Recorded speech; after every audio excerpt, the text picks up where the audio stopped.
Alright, would you like to see an explosion? Great. Now that I have your attention, I'm going to talk to you about a series of explosions called eruptions, and we're going to focus on volcanoes.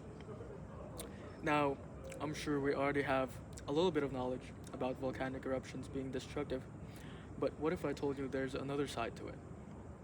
I'm going to do that by discussing with you how volcanic eruptions impact us in both negative and positive ways. So, first of all, I'm an aviation major, and I'd like to briefly inform you how it impacts us pilots. So, when a volcano erupts, it releases gases and ash containing particles like small rocks.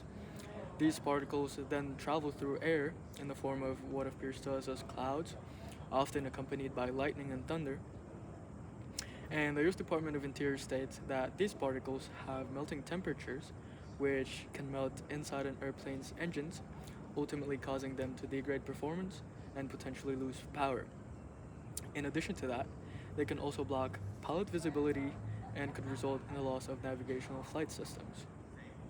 Anyway, I just wanted to share with you a bit of information about what I love the most. However, we're going on to the next main impacts of volcanic eruptions, and I'm going to talk to you about the downsides of volcanic eruptions.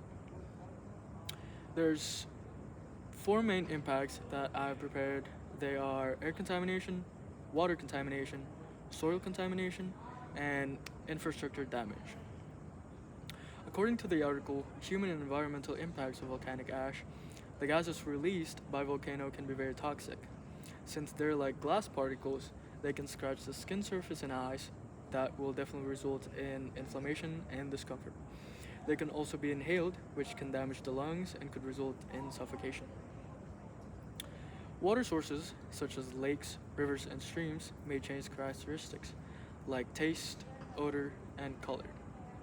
This prevents it from being consumed by animals or being utilized by users like, say, farmers. And that was according to Volcano Active Foundation.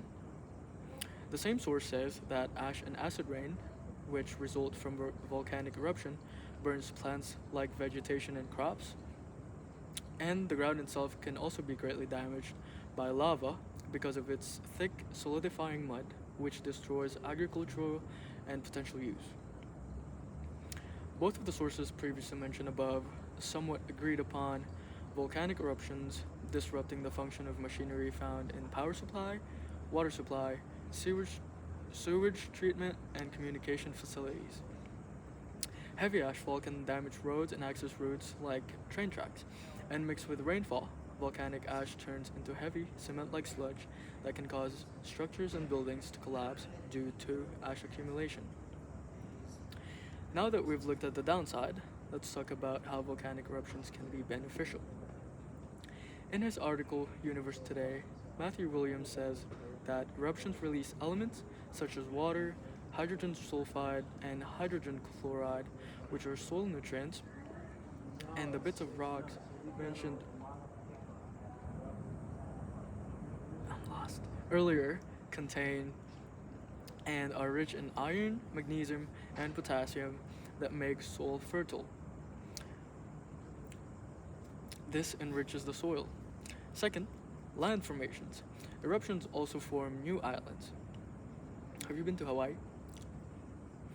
Those chains of islands were created by constant volcanic eruptions in the same volcanic hotspot that causes materials to go up, which forms the islands, or land.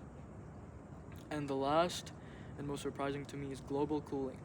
I mentioned earlier that the particles released from the eruption have the components of glass, and it can reflect some of the sun's radiation away from Earth, reducing the amount of energy absorbed by our atmosphere.